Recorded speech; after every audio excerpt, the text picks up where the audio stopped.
حضور نبی کریم صلی اللہ تعالی علیہ وسلم فجر کی نماز کے بعد صحابہ کرام سے دریافت فرما لیا کرتے تھے کہ تم میں سے کسی نے کوئی خواب دیکھا ہے؟ اگر کسی نے دیکھا ہوتا تو آپ صلی اللہ تعالی علیہ وسلم اس کی تعبیر فرما دیا کرتے تھے۔ چنانچہ ایک مرتبہ جب آپ صلی اللہ تعالی علیہ وسلم نے صحابہ کرام سے دریافت فرمایا اور کسی نے بھی خواب کا تذکرہ نہ کیا تو حضور نبی کریم صلی اللہ تعالی علیہ وسلم نے ارشاد فرمایا کہ آج میں نے ایک خواب دیکھا ہے کہ دو آدمی میرے پاس آئے ہیں جو میرا ہاتھ پکڑ کر مجھ کو ایک مقدس سرزمین کی طرف لے چلے ہیں۔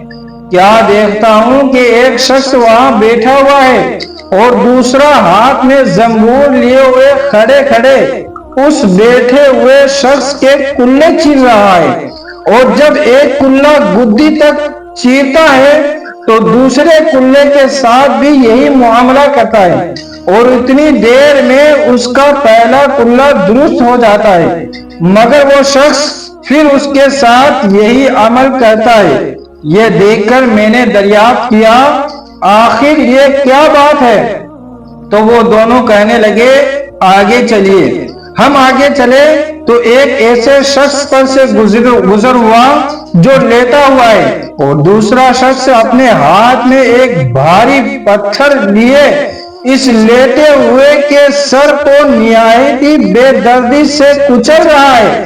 چنانچہ جب وہ شخص اس کے سر پر زور سے پتھر مارتا ہے تو وہ پتھر لڑک کر دور جا پڑتا ہے، اور وہ شخص ابھی اس پتھر کو لانے بھی نہیں پاتا ہے کہ اس کا سر پھر درست ہو جاتا ہے، یعنی پھر ٹھیک ہو جاتا ہے، اور پھر وہ اسی طرح اس کا سر پھوڑتا رہتا ہے۔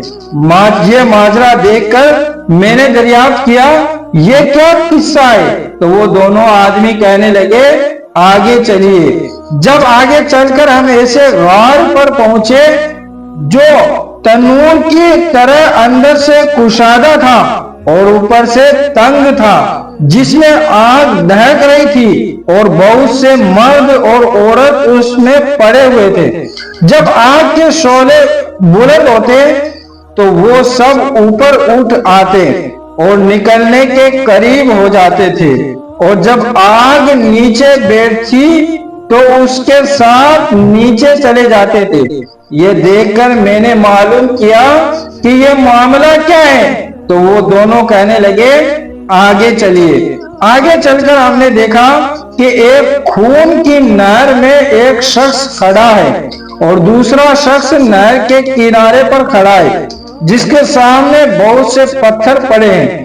جس وقت اندر والا شخص نہر کے کنارے کی طرف آتا اور نکلنا چاہتا ہے تو کنارے والا شخص زور سے اس کے منہ پر پتھر مارتا ہے کہ وہ پھر اسی جگہ پہنچ جاتا ہے، پھر نکلنا چاہتا ہے تو پھر مار کر اس کو اسی جگہ پہنچا دیتا ہے۔ اس حال کو بھی میں نے معلوم کرنا چاہا تو وہ دونوں کہنے لگے آگے چلیے۔ آگے چل کر ہم ایک ایسے سبز و شاداب باغ میں پہنچے جس میں ایک بڑے درخت کے نیچے ایک بوڑھا آدمی اور بہت سے بچے بیٹھے ہیں، اور اسی درخت کے قریب ایک اور شخص بیٹھا ہے جس کے سامنے آگ جل رہی ہے، جس کو وہ دھونک رہا ہے۔ پھر وہ دونوں مجھ کو اس درخت پر چڑھا لے گئے جس کے درمیان میں ایک خوبصورت مکان تھا۔ وہ دونوں مجھے اس مکان میں لے گئے۔ اتنا عمدہ مکان میں نے کبھی نہیں دیکھا تھا، جس میں بہت سے بوڑھے، جوان اور بچے موجود تھے۔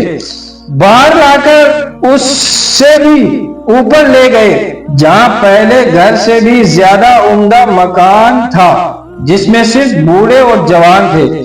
اب میں نے ان دونوں شخصوں سے کہا کہ تم تمام رات تم مجھے لیے پھرے ہو، آخر اسرار کی حقیقت سے بھی تو آگاہ کرو۔ جب انہوں نے بتایا کہ جس شخص کے کلے چیرے جا رہے تھے وہ جھوٹا آدمی تھا، جس کی جھوٹی باتیں دنیا میں مشہور ہو جاتی تھی، قیامت تک وہ اسی سزا میں مبتلا رہے گا۔ اور جس کا سر پھوڑا جا رہا تھا وہ ایسا شخص ہے جس کو اللہ تعالیٰ نے قرآن پاک کا علم عطا فرمایا، مگر رات کو وہ غافل ہو کر سو جاتا تھا اور دن کو اس پر عمل نہ کرتا تھا۔ قیامت تک وہ اسی عذاب میں مبتلا رہے گا۔ اور آگ کے غار میں زناکار پڑے ہیں اور خون کی نہر میں سود خور ہیں۔ ہاں، وہ بڑے میاں جو سرسبز درخت کے نیچے بیٹھے تھے وہ حضرت ابراہیم علیہ السلام ہیں، اور ان کے گرد لوگوں کی نابالغ اولاد۔